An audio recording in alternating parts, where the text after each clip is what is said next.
Welcome to the Aligned Ambition podcast. I'm your host, Pooja Venkatraman. I'm a double Harvard grad, former BCG consultant, and now an executive coach for high achievers. On this podcast, we are going to tackle the 4 key things that you need to figure out in order to live a life of aligned ambition. Those 4 things are stress, productivity, performance, and purpose. We are going to make sure that you're driving your car in the direction that you actually want to go. That is the purpose part. We're also going to make sure that your progress along the road is consistent and effective. That's the productivity and performance part. And we're going to make sure that the fuel you're pouring into your tank isn't so noxious that it's filling your car with fumes and making the whole ride miserable. That is the stress part. Because if you can tackle those 4 things, stress, productivity, performance, and purpose, you can build the life and the career that you actually want. Not the life you think you're supposed to have, not the life that burns you out or doesn't fit quite right, but the life you actually want. One that fulfills your biggest ambitions and unleashes your fullest potential without sacrificing your sanity, your relationships, your authenticity, or your paycheck. A life that feels as good on the inside as it looks on the outside. That's what aligned ambition is all about. Let's get started. Hey guys, I am so excited for today's podcast episode topic. It is how to emotionally survive a stretch opportunity in your career.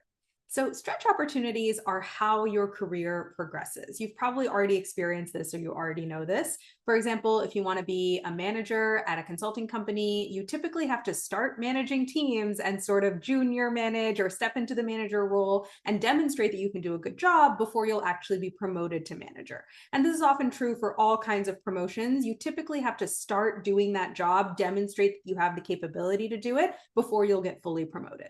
This also applies if you want to pivot your career or move into a different area. If you want to move from marketing to product management or from consulting to operations, you typically have to find some opportunity where you can do that thing, do the new thing that you want to be able to do so that you can get some reps doing it and demonstrate to people, oh yeah, I've done this. Right. And so anytime in order to progress in your career, you need an opportunity to do something for the very first time. Someone has to trust you and give you scope to say, sure, you can do it. We're going to let you handle it, even though you've never done it before. And you often do this in preparation to fully stepping into a new level of your career or moving into a new area, into a new industry or a new function. Before you make that big jump, you'll typically kind of take this stretch opportunity, right? Where you're like, let me have a little bit of a protected space, but let me actually do something I've never done before. So that when I fully step into that role or fully step into that area, I can say, I've done this. To some extent, I've done this before.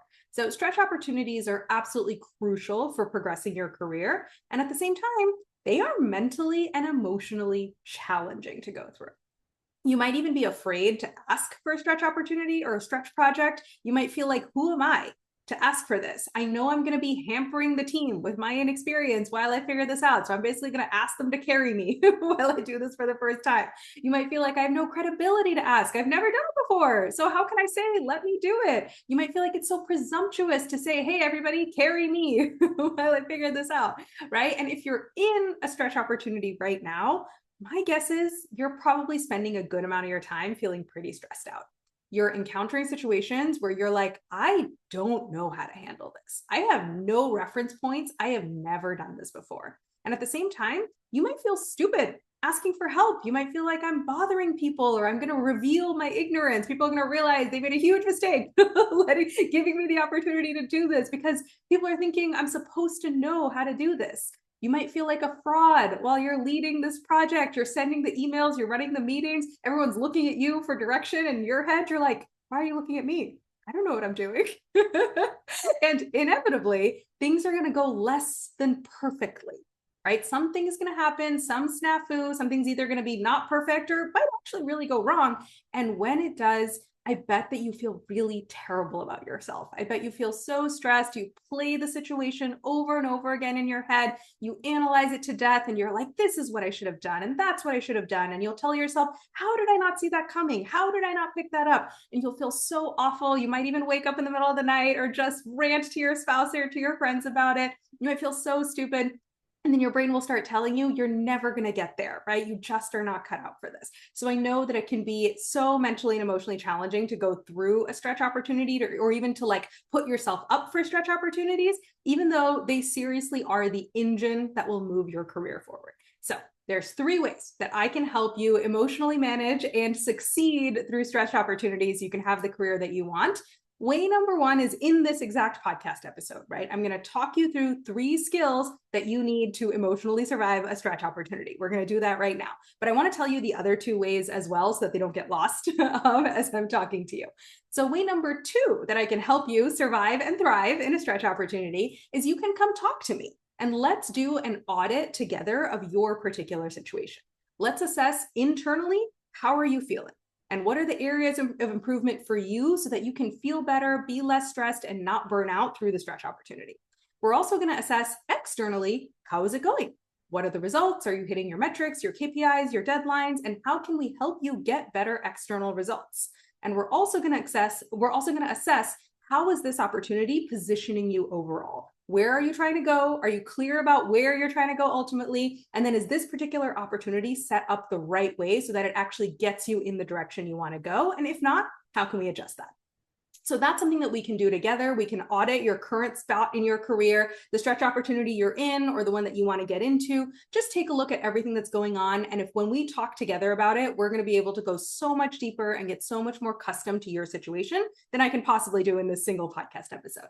Right? So if you want to do that, go to the episode description. You can book a free career audit with me and we can deep dive into your situation and figure out exactly how to make this success opportunity externally successful, internally not so challenging, and get you to where you want to go. And way number 3 that I can help you with your stretch opportunity is that I'm in the middle of an event series with the HBS Women's Association. It's called Charting Your Course to the C-Suite. And we're doing 3 sessions total. And session 2 out of 3 is coming up next Wednesday, March 18th. And we're covering this exact topic, but just in a bit more of a C-suite context. So in that session, we're going to talk about, as you get your stretch opportunities ahead of aiming for a C-suite role, what are the specific skill sets and capabilities that you need to make sure to gather, because they are definitely going to be on the rubric when someone is ultimately evaluating you for a C-suite role. So we're going to get a little bit more specific and tactical in that session. So that session, I'm hosting it with the HBS Women's Association, but it's open to everyone. You don't have to be a female HBS alum to attend. Anyone can come. It's just $20 if you're not a member of the HBS Women's Association. So there's a link in the episode description for a form for that. So you can register for that session if you're interested in learning, if you're specifically aiming for the C-suite, what are the specific skills and capabilities you want to make sure to gather. So just as a recap, 3 ways that I can help you. 1, right now in this podcast episode, I'm going to give you some help.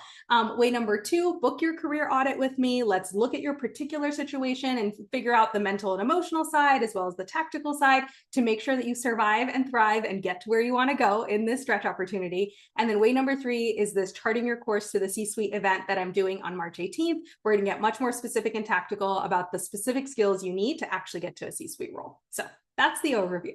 Let's get into it. What are the 3 skills you need to emotionally survive your stretch opportunity? Skill number 1 is be comfortable not knowing exactly what to do. I know this might sound insane. You might be like, no, I get all my comfort and all my security and all my confidence from knowing what to do. So what do you mean? Be comfortable not knowing exactly what to do. The only reason that might sound insane, though, is because you're probably used to the school progression model. The school progression model is where you learn first and then you take the test second. So somebody gives you a textbook or a syllabus or a series of lectures or whatever it might be, and you're given lots of time to study everything and do worksheets and homework assignments, and then you get a test. And if you did a good job with the learning, then you get an A on the test, right? That's the school progression model. And it probably kind of built this mental model for you around feeling confident because you know things, because you've prepared and you know what to do. Career progression, unfortunately, works in the other direction. It does not work like the school progression model. Career progression works like this. You take the test first, and then you write your own textbook as you go. That's what's happening. When you have a stretch opportunity and you're given the chance to do something you've never done before, you are taking the test first and you're figuring it out as you go. And that's exactly how it's supposed to work, right? And so when you encounter a situation, when you're in your stretch opportunity and you get an email, a meeting, a project kind of blowing up, some like on a conflict that's happening, when you encounter a situation and your brain tells you, I don't know how to handle this. Like, I don't know. I have no previous experience. I have no previous reference points. I am literally feeling like I'm making it up as I go. What I want you to tell your brain in that moment is, that's okay. I am exactly where I'm supposed to be. This is how this works.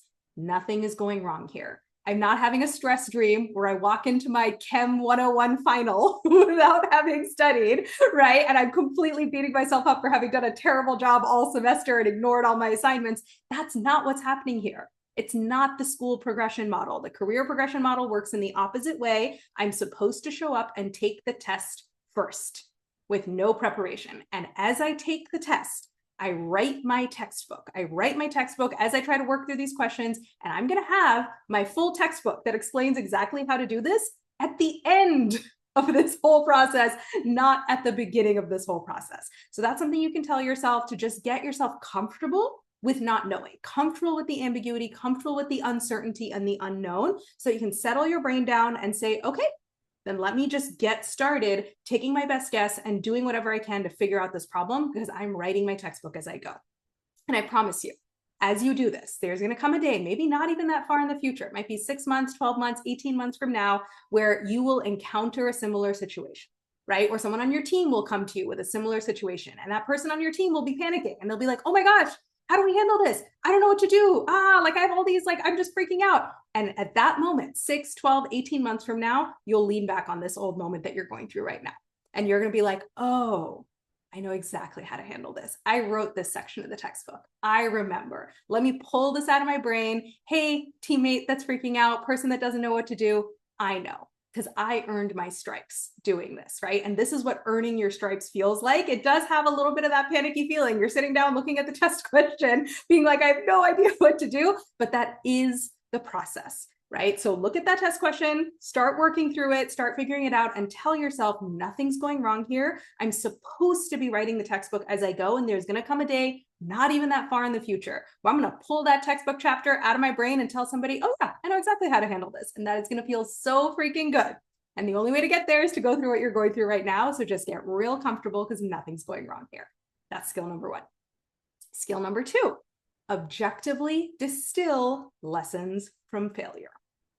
I know this isn't easy, right? If you're a high achiever, doing things really well is probably a big part of your identity. And so when you don't do something to your own incredibly high standards, you probably feel like crap about yourself. Like right away, your brain starts beating you up. And then all you want to do is get away from that emotion as fast as possible, either by outworking it and just pouring all your hours and all your effort into work so that you never have to feel that way again, or by outrunning it and avoiding it, right? And just saying, okay, I'm going to go out drinking, I'm going to watch TV, I'm going to eat a bunch of food, I'm going to do whatever it takes to not feel this feeling, right? So that's normally how high achievers react to failure, to bad results, or honestly, to just not meeting their own very high standards. Even if it's just getting a B+, to you, it feels like a failure. And then the feeling is so awful that you just try to get away from it. Let me give you a different way of looking at things so that you can objectively distill lessons from failure. Because if you're going to go in and take a test with no preparation and write the textbook as you go, you're going to have to get really, really good at objectively distilling lessons from failure. So let me give you a way to think about this. When there's a failure or a missed result or just something not meeting your super high expectations, there's 2 ways, or there's 2 ends of a spectrum for how you can react to it, right? You can react on the mechanical end of the spectrum, or you can react on the personal end of the spectrum. When you react on the mechanical end of the spectrum, it's really unemotional and really objective. It's just like, oh, there's a new way of doing this, or there's a better way of doing this. I didn't realize that. Okay, I'll just do it that way, right? This could be something like if you're doing a personal, training session at the gym, and your trainer is just like, oh, by the way, just next time, like tense your core, just activate your core while you're doing that exercise. And you're like, oh, okay, cool. I'll just activate my core when I'm doing the exercise. That's it. Non-issue, barely even a blip in your day. And you're like, oh, cool, just learn that thing. Or let's say you're building a financial model and you're asking someone for help and they're like, oh, actually, if you structure the model like this, it's going to be a lot easier for you. And you're like, oh, yeah, should think about that. Okay, I'll structure the model like this, right? So neutral. These are like blips in your day. You wouldn't even write them down in your journal at the end of the day as like a thing that happened, because they're so small, or they feel so small. That is a mechanical reaction to failure. It is not emotionally taxing whatsoever. It barely even makes an impact on you. And it is super, super effective in terms of actually driving better results because you get the feedback, you realize exactly what you need to do, and you're like, oh, okay, I'll just do it. And that's it. And you still have like 99.99% of your gas left in the tank for the rest of your day. And you still implemented the improvement, right? So that's the mechanical end of a reaction, right? That's one way to react to a failure is totally mechanically and very objectively, and it takes no effort out of you. The other extreme end of the spectrum in terms of how you can react to failures is personal, right? And that's where you make the failure mean something so terrible about you, right? That's like if you're in the gym and your personal trainer is like, hey, make sure to activate your core next time. You're in your head being like, I'm so stupid.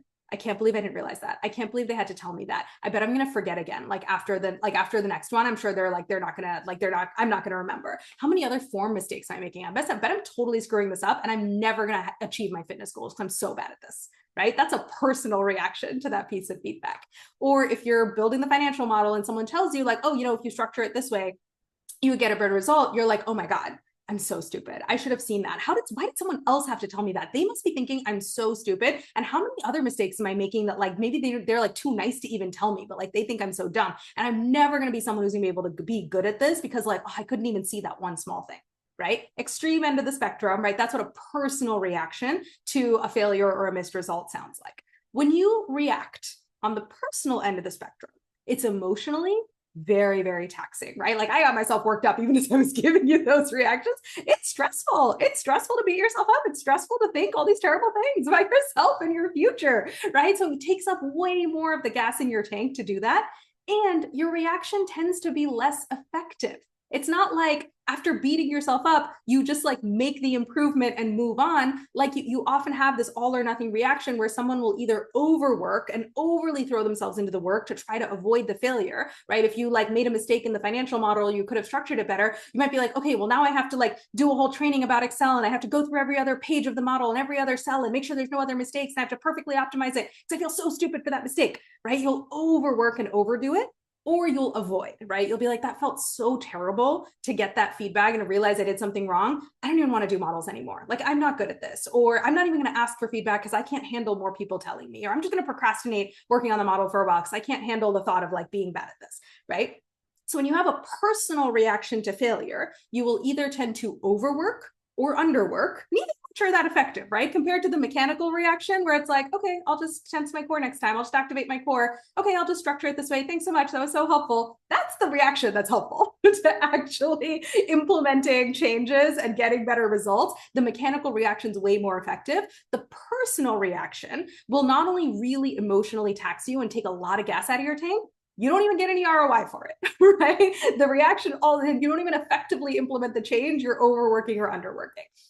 This can be kind of surprising for high achievers to realize, right, that the mechanical reaction is actually more effective than the personal reaction.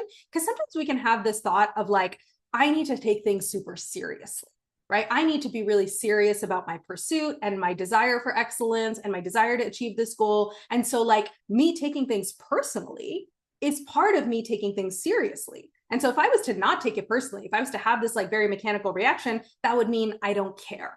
Right. And I'm not that invested in the outcome. So people can think I'm supposed to like care a lot. Like caring a lot means taking everything personally. But the truth is, this is a line I got from another coach and I love it so much. She said, when emotions are high, intelligence is low, which is really true, right? I'm sure you've experienced this when your brain kicks into fight or flight and there's all this stress and cortisol and like fear and shame in your system, you are not doing your best thinking. Your brain is hijacked and taken offline by all of those strong emotions, and you're not able to just simply and clearly and objectively say, here's what I would do differently next time, or here's the plan going forward. When emotions are high, intelligence is low.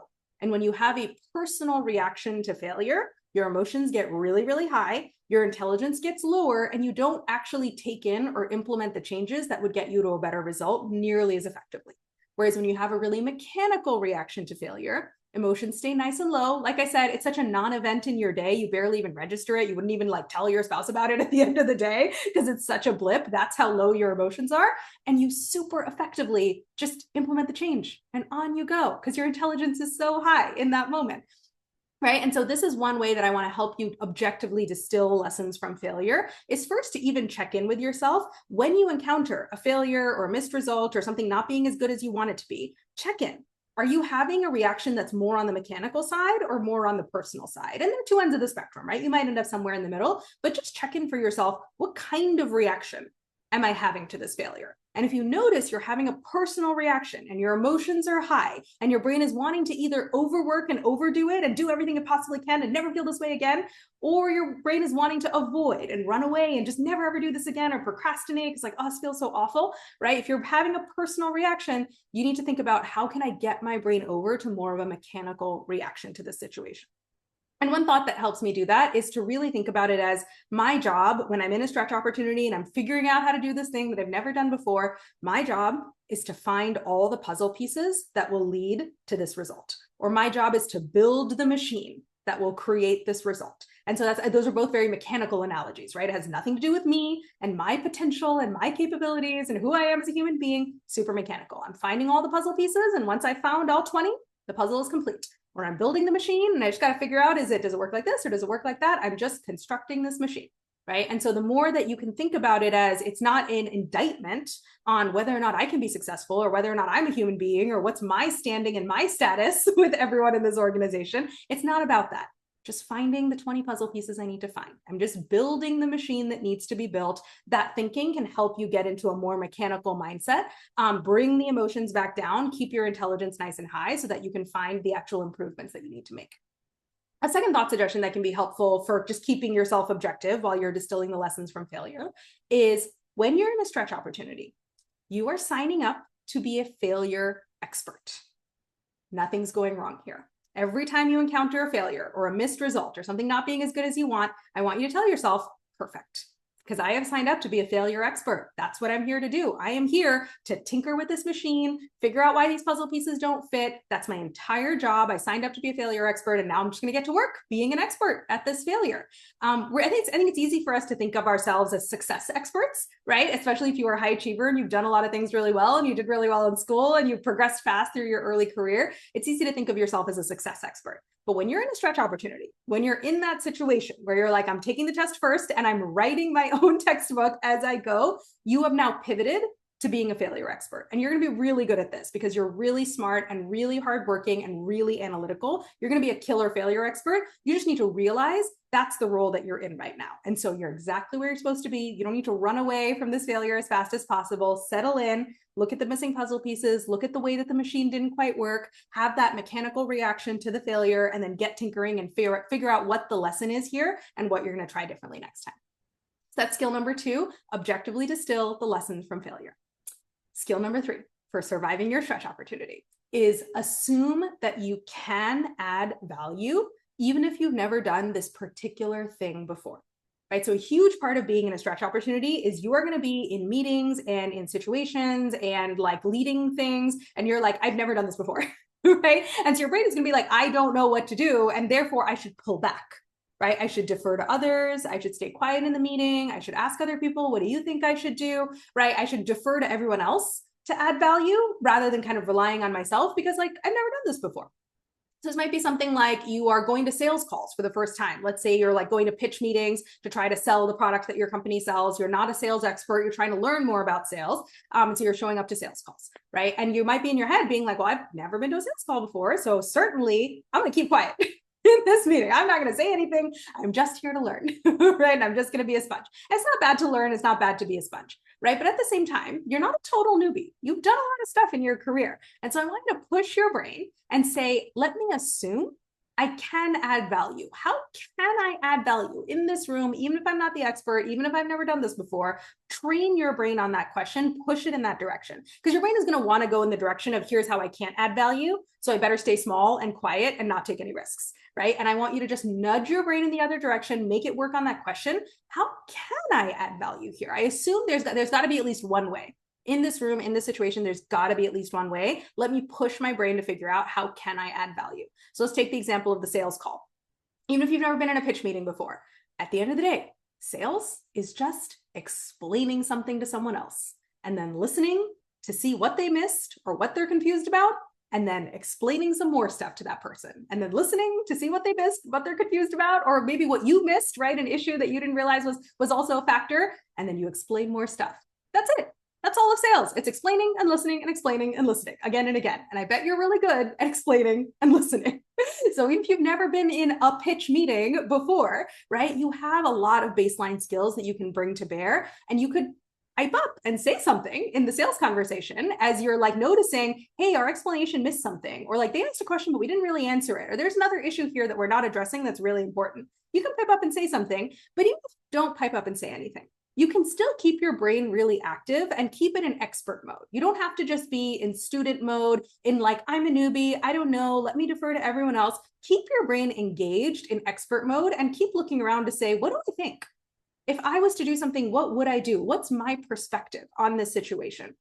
Because I bet you probably will pick up on things. Then you can talk to people afterward. You can offer your suggestions, but it's really just about, it's less about whether you speak up in that meeting or what exactly you do. And it's more about keeping that orientation in your brain of, I bet there is a way I can add value, even if I haven't done this before. So I'm not going to like go into deferral mode, like deferential mode, into student mode and just say like, oh, I don't know, I'm a sponge, I'm sure I'll figure it out later. But instead really stay in your authority, stay in your power, stay in expert mode and say, I bet I have a perspective that would be valuable in this situation. So I'm going to continually be searching my brain, searching the situation, being like, what is the value that I can add here? I'm going to keep that question front of mind. And then what you decide to do with it is up to you, whether you want to literally say it right then, say it later, bring it to someone else, whatever it might be. But keep your brain in that mode, especially as you're taking this test that you haven't studied for and you're encountering failure, right? It's really easy to regress into like, I don't know what I'm doing mode or student mode. And this is why it's really important to keep pushing your brain to say, no, but I can add value. Even if I haven't done this before, even if I've never studied this subject, if I haven't taken this test, I bet